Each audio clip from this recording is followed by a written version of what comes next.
It's X-Men 97 Wave 2. We've got 6 of them again. With these figures, there's some really good choices that the team has made and then some really awful ones. Let's get into the X-Men 97 figures from Hasbro. So checking it out, we've got Jean Grey, we've got Cyclops, and we've got the old-fashioned Goblin Queen. Not actually, this is kind of a new take because I think, well, let me see. Image right here, that's old-fashioned. We got Nightcrawler, we've got Magneto again, and we've got Executioner. So with this X-Men 97 series, this is based on the show that comes out in March of 2024, so very soon based on when I'm recording this thing. And all of these figures have box art that is designed by this person, because I forgot who it was, I'll put it on the screen. The interesting thing about having the box art on here that's pulled right from the animation is that you get this kind of one-to-one of what it should look like.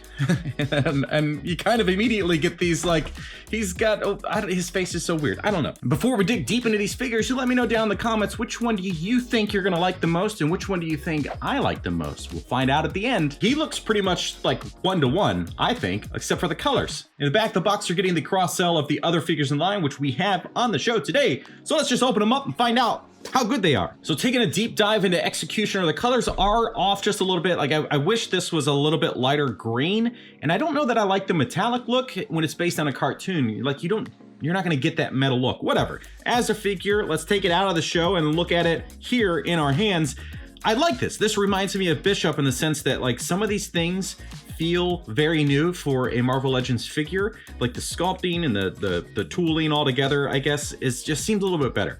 Now, there are some inconsistencies with that paint. So you can see this silver that's going around here. Didn't do a good job landing that. It kind of happens across the belt as well. Friends of Humanity, I think is what that stands for. Now, this guy was an ex-FBI agent. His partner dies. His partner had a bunch of, like a stash of a bunch of technology, like weapons from alien races and things. And he is applied that to this suit and his weapons here. He's just a human man underneath this hood. Looking at the accessories, there is this piece of plastic on the front of this. I don't know that it's supposed to be there, but it does seem odd that they would make that piece of plastic to protect, to keep it from bending maybe, but it already had a slight twist to it. It's a weird choice, whatever. It's not on the promo shot, so I guess just get rid of that. You have this weapon, which I don't know what it's built out of, because in the comics and stuff, his lore is that he's got a lot of, I think this from the Shi'ar. He's got a couple of staff pieces. Again, these are some things that like are probably gonna differ in the animation versus the comic, but one of these is supposed to have like an energy blade or something that comes out of it. That mounts securely and deep enough into his back, where this one, for some reason, the handle is a little bit longer. So I'm wondering if this is supposed to be some kind of like baton type weapon that he gets to hold on to. You can hide it well enough, I guess, behind the hand if you really want him to hold one. And this hand is certainly too tight to get this handle into it. You can't really get him to hold his gun in both hands. There's not really a place for this one to go. You would just have to fake it. And this piece, which I think is something to do with Sentinels. I mean, even the color scheme matches that. I guess we'll find out more in the series what all is going on, what kind of blast effect this thing has, and what all these things do. But you can put his weapons on top of his weapons on top of his weapons into his back. As far as articulation goes, he's gonna have limitations because of his shoulder, because of this cloth thing, but his head actually has a surprisingly large amount of articulation considering it's just a weird mask thing. He does have waist articulation, which is good. He's got some good crunch, but you can get a cool dynamic pose if you need one on the shelf. Design-wise, I really like this character. I think they've done an excellent job with this figure. Up next, let's check out Magneto. He's got his figure shot over here where he's got black with this purple highlight. As far as the likeness of the drawing versus these head sculpts, I think they did a really nice job. This is the second time we've gotten him. Now we have 2 heads, which seems unusual, and then we have 2 hands, which are going to be more of like controlling his metal. But let's look at the figure as it is out of the box. He's got this cape, which just comes on and off real easy. He does have a peg in his backside that's supposed to hold it in place a little bit, but because it's so stiff, it's easy to just kind of pop around his neck. Now, let's look at the details here. So he's looking pretty good as far as the face goes. I do think it looks like the drawing, the animation style is certainly there. He doesn't seem to suffer from the really long arms like the previous Magneto, which is right here. I don't know, you tell me, does it still seem like he has really long arms? Was it just the height of this belt that makes it look like they're longer than they actually are? Because it seems about the same length. The good thing, hopefully, about this set is you can take this head and you can put an extra one on. Now that looks really cool. I like this. So it is nice if you have both of them to be able to use the alternate head here and not have the helmeted one on. Plug in the peg into the back. Look at how off that is. There's just such a huge gap. It doesn't sit right. I mean, as soon as you like tap anything, it's into this kind of weird position. So you may need to take a hairdryer, get this thing a little soft, hold it in place and let it cool down, maybe with some cold water. His articulation, I think, is going to be pretty spectacular because he doesn't have a whole lot blocking him. He's got some great range in the shoulders. All the articulation down the arm is pretty standard. He is pinless, which is really nice. Ab crunch, waist, knees, joints, all the things, all the basic stuff. So he's fine in that sense. Let's move on. Thank you so much for bringing it up and reminding me to talk about this. If you're interested in that thing, you can go to my website and purchase one, and I will personally have it printed locally and shipped to you from myself. That's why it's personal. Thank you so much. Let's get back to the show.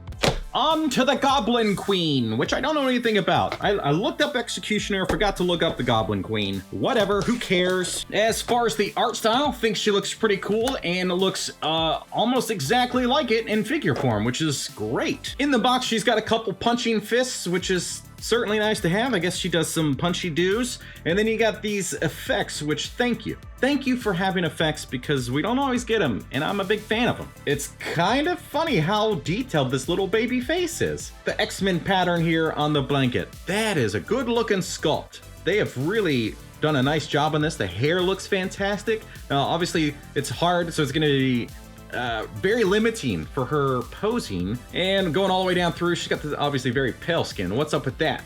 You get some sunlight, girl. She's got those feet that will basically never stand on their own ever. So she's probably does she fly? Because she's gonna need a flight stand. I don't even think a peg will keep her standing with those feet. But she's pinless, awesome, great sculpt. She's in good shape. Articulation, really good. I mean, females don't generally get like any kind of butterfly joint back there, but she's still got some good range, all things considered. One thing to notice is that she's got this ab crunch going on, a torso, whatever crunch, but she doesn't have anything at the waist, which is interesting. And Jean, if we haven't noticed, is she's a bit different, so stay tuned for her. But overall, I think this is a good looking figure. It's nice. Good job on that.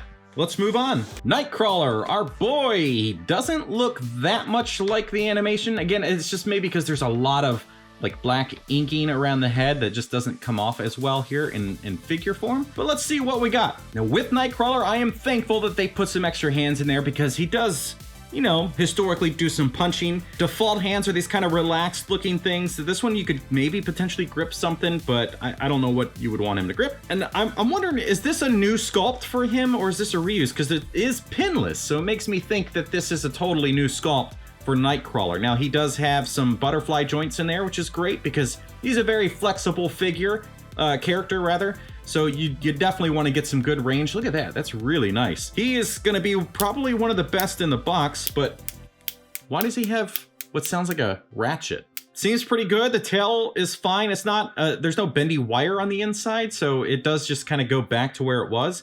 But I think for anybody that wants a Nightcrawler figure, this is definitely a good one because it does feel like cartoon but also comic. It doesn't, you know, this is like a nice cross between all of them, and you don't feel like it's leaning too much in one direction. Like when we did wave 1 of the X-Men 97 figures, a lot of them felt really out of place compared to doing like a comic or the older X-Men animated series. But this guy, he is looking fantastic. It's nice to have an alternate head sculpt in there, but there's not a lot of difference. It's really just kind of in that mouth. Let's move on to the next one. Take a look at Jean Grey. Now that style looks good. I don't think they've accomplished it here. Also, the colors are like way off. And hey, Jason, I know you're messing with your figures while you're watching this, but thank you so much for helping me get all these figures together. It was yesterday, actually, as of recording this video, so thank you. And for funsies, we're gonna look at the VHS version of Jean that came out, I don't know, a few months ago, sometime last year, compared to this one, and see what all the differences are, because I think there's gonna be a lot, not only in the head sculpts, but in the rest of the figure. All right, we got some pretty noticeable differences. We have,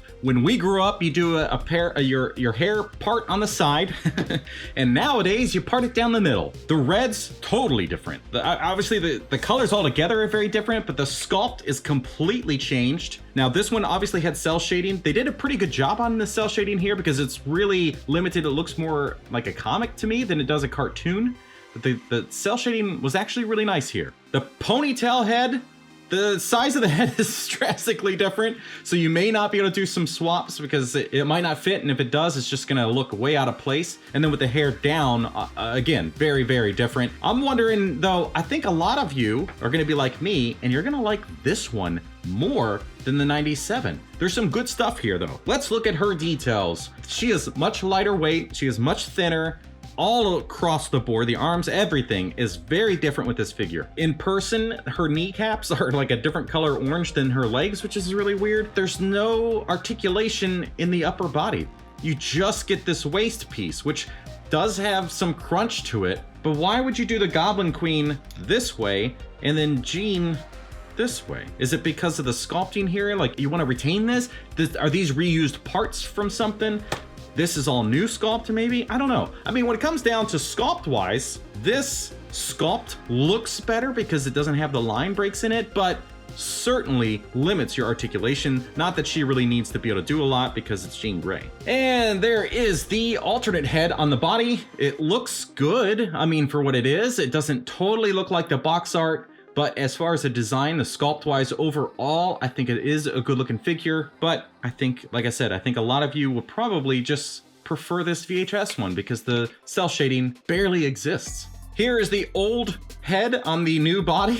Obviously, it does not work. And that one, I mean, it's wobbly. It's not great. The colors are different. Obviously, there's some concerns there. I do prefer this hair, though. On to the next and last figure, which is our boy, Cyclops. And he doesn't look like his box art. This more chiseled face that is a classic Cyclops look, you're just not getting it there. Let's take it out of the box and see what's up. So just like Jean Grey, we're gonna look at the VHS version of Cyclops that came out last year. So for $24.99 for either of these figures, there's actually a pretty huge difference between them, and he may have been $27 actually. He has the cell shading, the bodies are identical.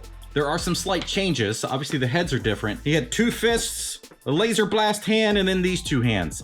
The details of this guy were certainly there as far as the sculpt and stuff goes. I like the head sculpt here. He didn't come with an alternate head, and he did not come with any blast effects. The cell shading was really kind of dookie because it's this like brown poop, baby poop color. The new one I think is our best option, but that head just looks so weird. Also wondering why the visor is this metallic yellow, which doesn't match any of the rest of the things, doesn't match the box art, but otherwise this is the same figure, right? So we're getting the exact same sculpt and everything. It's still pinless, which is good, and it was a good sculpt to begin with. Let's see what's going on with this default one that comes in the box. It's a much better looking face, I think, as far as like the sculpt goes. He's got this visor set that you basically just have to plug this thing into to get to look right, but that's fine because I love a good blast effect. Thank goodness we finally have one, and certainly you could put that head on this body probably if you wanted to do that. As far as the Cyclops goes, I'm not a huge fan of the head sculpt, but I think this is the best Cyclops to match a cartoon that we've ever gotten. It doesn't have this nasty cell shading. You can take the old cell shaded head and put it on here, of course, because the body is exactly the same. So if you prefer this head sculpt on this body, looks a little bit more Jim Lee in my opinion, then you could definitely go with it. Even though his visor, I think on everybody's is like kind of messed up. So wave 2 of the X-Men 97 figures from Marvel Legends that's it. We've done it. Look at these things. I think collectively it's a nice set. Some of them have really, really good sculpts. I mean, even if you look at the head. I'm thankful to have a Nightcrawler. That's great. Don't care about Magneto. This guy's fine. Maybe I'll love him after the show. I think these are the shining stars out of this wave for sure. So if I'm gonna rank them, it's going to be from worst to best. Worst being Magneto. It's just an ugly design, but that's not anybody's fault except for whoever did the House of M. Is that what it was? Whatever. Then it's this guy, Executioner. There's some nice stuff about it sculpt-wise. You can tell it's very new and fresh. And similarly to the Bishop from the last round, it felt completely new, and it was like, oh, this is almost like a different brand created the figure. So there are some nice things, but I just don't care for him that much. Maybe it's a nostalgia thing. Hey. Next up in the line, I think, is going to be Cyclops Cyclops. Like, it's a good Cyclops, just there's some serious problems, the look of his face. Then we got, this Jean looks really good. Okay, can't deny it. And I think the longer I mess with it, the more I appreciate that they did this sculpt the way they did, and that she doesn't need the crunch, the ab crunch. It's fine. Goblin Queen is, sculpt-wise, is fantastic. I mean, this is a head that just looks really, really nice. And I think they've done such a great job. That's why I said it's really nice. I'm excited to learn more about these characters, her, for example. And then the #1 favorite in the box is definitely Nightcrawler, because I've never had a Nightcrawler figure. He looks awesome. He was a favorite for me to play in the old Sega game, which was really hard. So that makes Nightcrawler my favorite out of the line, because I've just never had one, and he's really good. So if you need a Nightcrawler for whatever line you're collecting, this is gonna fit in. Click the top link here to watch the Wave 1 of X-Men '97. Thank you so much for watching. We'll see you next time.